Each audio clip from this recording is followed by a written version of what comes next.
Maintenant qu'on a pu voir l'ensemble ou une très grande partie des différents canaux du marketing digital, il est temps pour nous d'aborder le sujet principal de notre cours, le SEO. Pour ça, je vais vous faire en plusieurs étapes. Dans un premier temps, on va parler donc de SEO, on va voir les fondamentaux, les techniques avancées, je vais vous partager des outils, les tendances et vous faire un résumé que vous pourrez exploiter dès demain matin pour votre entreprise, pour votre projet ou pour vos connaissances à venir. Le SEO, franchement, c'est génial. Et juste avant de vous dire pourquoi c'est génial, je voulais vous présenter comment ça s'est structuré et comment on en est venu aujourd'hui à en parler présentement.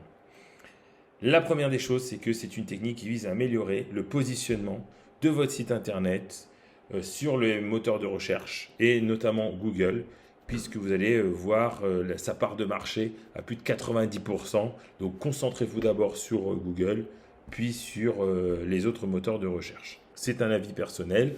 D'autres vont vous dire foncez sur Bing, sur DuckDuckGo et sur tous les autres comme ça. Comme il y a peu de présence, vous allez avoir rapidement des très très bonnes positions, mais vous aurez très peu de volume en contrepartie. Donc le référencement, il y a plusieurs noms. Donc on parle de SEO, donc Search Engine Optimization, de référencement naturel en français.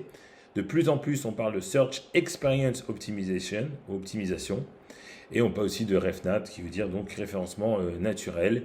Il y en a plein, il y a là je vous montre donc il y a Ecosia. À chaque fois que vous faites des recherches, vous vous aidez à planter des arbres un peu partout dans le monde.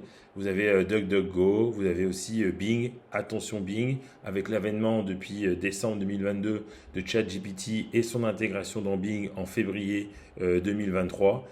C'est un moteur de recherche à surveiller parce qu'il devient ultra plus puissant et intelligent que celui de Google. À voir ce que ça va donner dans les prochaines semaines, mois et années. Pour clarifier ce qu'est le SEO, donc on a donc une personne qui fait une requête, ici, donc c'est le moteur de recherche. Nous avons une partie de liens sponsorisés, payants, SEA, donc qu'on a vu précédemment. Puis nous avons donc les questions posées, donc ça qu'on va voir par la suite. Et nous avons donc le référencement naturel qui est cette zone ici, rougeâtre. D'accord? Donc SEA, SEO, question. Sachant que je vous parle d'une version desktop. Desktop ordinateur, la version mobile est beaucoup plus épurée puisqu'il y a principalement 2 ou 3 SEA, donc liens sponsorisés d'achat, et 3 ou 4 de SEO, donc de liens non sponsorisés, donc de référencement naturel. Je voulais aussi vous dire que c'est quelque chose qui a évolué dans le temps, comme vous pouvez le voir. D'abord, il y a Google qui s'est enregistré son domaine en 97. Il y a eu l'ajout donc, de AdWords, la partie payante dans les années 2000. Il y a eu l'ajout des images, des produits, donc avec Google Shopping. Il y a eu des news qu'ils ont arrêté, qu'ils ont repris. Ils ont rajouté de plus en plus d'informations, dont notamment donc, les vidéos, les flights, les vols, le temps, les informations sur les cinémas. Après, ils ont rajouté la partie voice, qui va être un des points qu'on va voir à la fin sur les évolutions du SEO, et le voice sur ordinateur. Et puis là, on parle bien sûr l'intelligence et autres. Donc, c'est pour vous dire que c'est pas arrivé du jour au lendemain, mais qu'il y a vraiment une évolution des fonctionnalités et donc de la manière de rechercher, d'abord par écrit, puis en utilisant notre voix depuis peu. Donc, on va le diviser en 5 blocs, cette partie de SEO. La partie texte, la partie visuelle, parce qu'il y a aussi Google Images, la partie app, donc avec App Store Optimization, il y a une partie audio avec le voice, et une partie donc vidéo avec notamment YouTube. Alors pourquoi et quels sont les avantages du SEO? J'en compte 4 très importants. D'abord, c'est pour optimiser votre site internet, pour qu'il soit absolument compréhensible par les algorithmes / les moteurs de recherche pour lui permettre et leur permettre de bien vous ranker, vous classer dans les résultats du moteur de recherche. En 2, c'est pour augmenter le trafic de votre site internet, puisque plus vous êtes haut dans la page, et notamment la première page, plus vous allez avoir un volume de trafic qui va être important vers votre site internet. En 3, clairement, le fait de se retrouver dans la première page, deuxième page, troisième page et pas la 10, 15, 20e page sur Google, Google ou un autre moteur de recherche. Désolé, je ferai quelques lapsus, mais Google, j'entendais bien un moteur de recherche. Ça va être perçu, vous allez être perçu comme étant plus fiable et digne de confiance par les internautes. C'est pour ça que la probabilité de clic et le taux de clic sont beaucoup plus importants sur la première page qu'ils ne le sont sur la troisième ou quatrième page. Et après, je vous dis aussi, donc le quatrième point, c'est que c'est un moyen rentable. Sur du moyen long terme. À court terme, le SEO, si vous vous positionnez sur un mot-clé aujourd'hui, ne vous attendez pas à ce que le lendemain matin, vous soyez en première position. C'est possible, mais j'en connais pas. Donc, si vous avez la technique, n'hésitez pas à la partager. Et comme ça, on pourra la partager avec tout le monde. Et puis, tout le monde en sortira gagnant. Mais vraiment, on peut se dire que c'est du trafic entre guillemets gratuit, même s'il y a beaucoup d'optimisation, aussi bien de votre site internet, de vos contenus, qu'ils soient internes, externes et ou de vos liens internes, externes, pour y arriver. Donc je me répète, c'est pour optimiser votre site, augmenter le trafic, crédibiliser votre entreprise et c'est un moyen rentable à moyen long terme. Pourquoi c'est vraiment important? C'est parce que ça va permettre à certains internautes qui ne vous connaissent pas d'apprendre à vous découvrir. En tapant un mot-clé spécifique, je vais reprendre mon exemple de citron.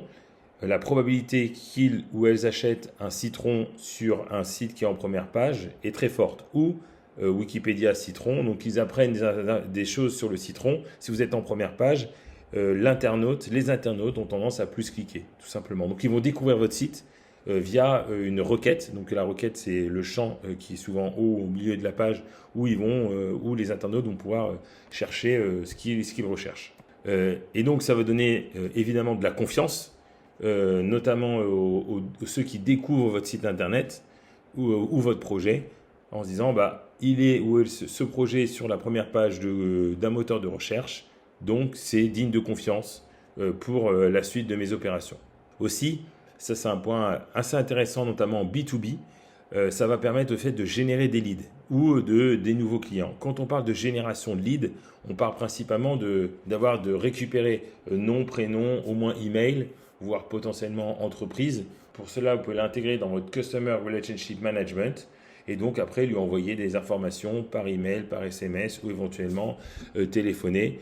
C'est top pour vraiment attirer des personnes qui cherchent votre offre ou votre service. Sur du long terme aussi, c'est quand même beaucoup plus intéressant de faire du SEO parce qu'en général, ça nécessite un investissement initial plus faible en termes de sortie d'argent que le SEA. Donc, c'est-à-dire qu'il est d'une certaine manière gratuit, entre guillemets, par rapport à la publicité payante. Je mets en garde sur ce point-là parce que derrière, il y a quand même des hommes ou des semi-robots qui vous aident à créer du contenu. Et donc, du coup, il y a quand même un coût invisible qu'il faudra prendre en considération quand on parle du canal SEO. Moi, je trouve ça génial. Waouh, je dis souvent que le SEO, il faut le commencer dès maintenant, dès le premier jour, parce que c'est quelque chose qui se construit sur du long terme. Donc, autant l'avoir toujours en trame de l'ensemble des actions qui vont être réalisées. C'est pour ça que je dis souvent que le SEO, c'est génial.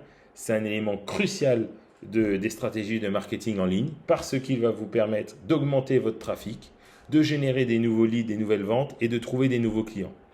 Essayez de garder vraiment le côté crucial du SEO. Et juste pour vous montrer une des rares images que l'on a eues de la part de Google de ce qu'on appelle le heatmap, c'est le pourcentage de personnes qui cliquent et qui ne cliquent pas.